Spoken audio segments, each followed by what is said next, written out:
Dive into the labyrinth of discussions, conflicts, and mysteries surrounding the Third Temple in Jerusalem, a cornerstone in Judaism. Unearth the historical layers, from ancient rituals at the Pool of Siloam to prophecies and the Messiah's anticipated role. Recent archaeological discoveries challenged the temple's commonly accepted location, adding a thrilling twist as attempts to build the Third Temple encounter tensions over the sacred Temple Mount. Prime Minister Benjamin Netanyahu navigates this delicate web to maintain a precarious peace. In this captivating exploration, the stage is set for a saga that blends faith, history, and the quest for harmony in the heart of Jerusalem.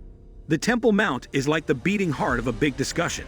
For Jewish people, it's super special and considered the most important place on earth. Why? Because a long time ago, the first and second temples were there.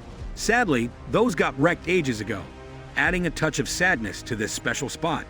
Now, why all the talk about building a third temple? Well, it's like a deep feeling that Jewish folks have, a sort of spiritual connection that tugs at their hearts. Imagine missing a really important thing, and you really want it back. That's what this is like for them. The stories and history wrapped up in the Temple Mount make it super significant. It's not just a bunch of old stones, it's a symbol of something much bigger. So when people talk about reconstructing the Third Temple, it's not just about bricks and walls. It's about bringing back something incredibly meaningful to the people who hold this spot dear in their hearts. Just a while back in 2004, archaeologists found something pretty cool: the Pool of Siloam. It's like they unearthed a hidden treasure that shook things up in the talk about the Third Temple. This discovery is a bit like throwing a surprise curveball into a game. It changes the rules. Now, this Pool of Siloam is not just any old pool. It was a big deal in the olden days, playing a super important part in ancient rituals, especially this thing called the water libation ceremony. Imagine it like a special event with water being a key player.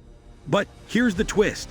These findings mess with what everyone thought they knew about where the Third Temple should go. It's like saying, hold on, maybe we got it all wrong. So now, smart people like scholars and religious leaders are scratching their heads, trying to figure out if they need to update their maps of history. The Pool of Siloam is turning heads and making everyone rethink the story of where the Third Temple should stand. It's like a giant puzzle with a piece that doesn't fit where everyone thought it should. Let's dive into the religious side of things. The prophecies about the Third Temple are like the main characters in a big story. These prophecies are super important in Jewish tradition and talk about what's supposed to happen with the Third Temple. It's like looking into a crystal ball of beliefs. So here's the plot. These prophecies talk a lot about the Messiah. In Jewish stories, the Messiah is like a superhero who's supposed to show up and do something special. In this case, it's linked to the Third Temple. The prophecies also get into some detailed stuff about what will go down at the end of time, like a big finale in a story. Now, here's where it gets really interesting. The concept of Shekinah. It's like the divine presence, a kind of spiritual magic that adds extra meaning to the whole idea of building the Third Temple. It's like saying, hey, this place isn't just any building. It's where something super special and holy is supposed to happen.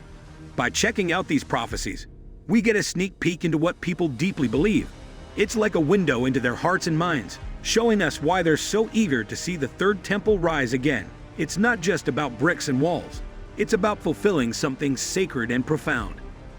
Let's talk about the Messiah, a big deal in Jewish tradition.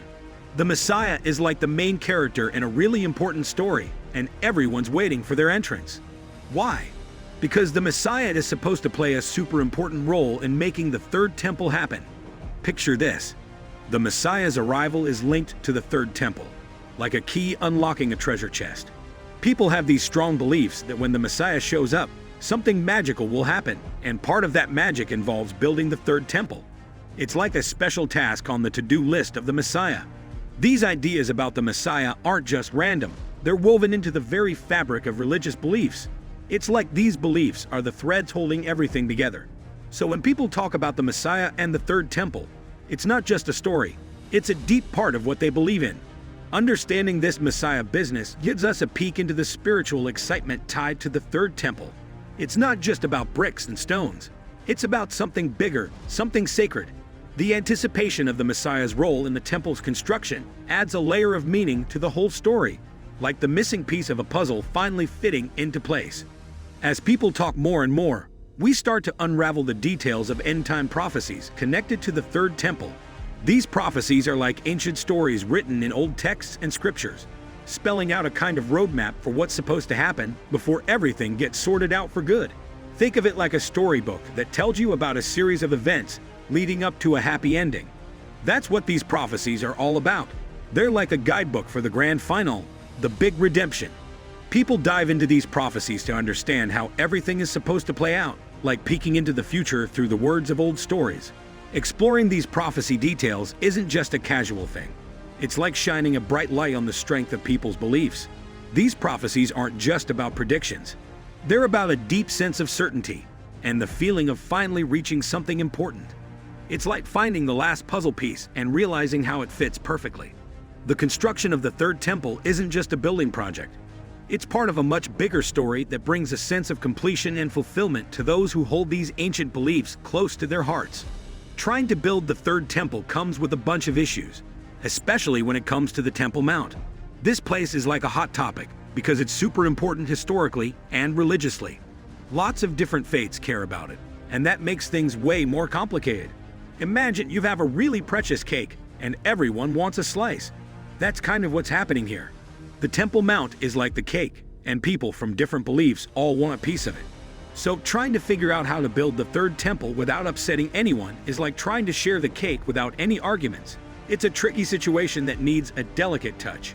Imagine walking on a tightrope, and one wrong step could cause a big problem. That's what it's like when folks try to solve this issue. Right now, Benjamin Netanyahu, the head honcho in charge, is doing his best to keep things calm and steady. He's like the person trying to keep everyone happy, making sure no one feels left out or upset. Maintaining the status quo, meaning keeping things the way they are for now, is like a temporary fix to avoid big arguments.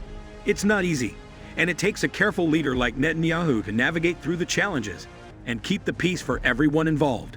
In the intricate tapestry of the Third Temple's discourse, the journey has uncovered historical revelations, spiritual prophecies, and the delicate dance around the Temple Mount. As we conclude this exploration, the ongoing quest for harmony and understanding persists. From the sacred waters of the Pool of Siloam to the anticipation of the Messiah, the threads of faith and tradition intertwine. The unresolved tensions over the Third Temple's construction echo a nuanced story of belief and coexistence. With Benjamin Netanyahu steering the ship towards a fragile peace, the legacy of Jerusalem's ancient landscape remains a testament to the enduring pursuit of unity amidst diversity.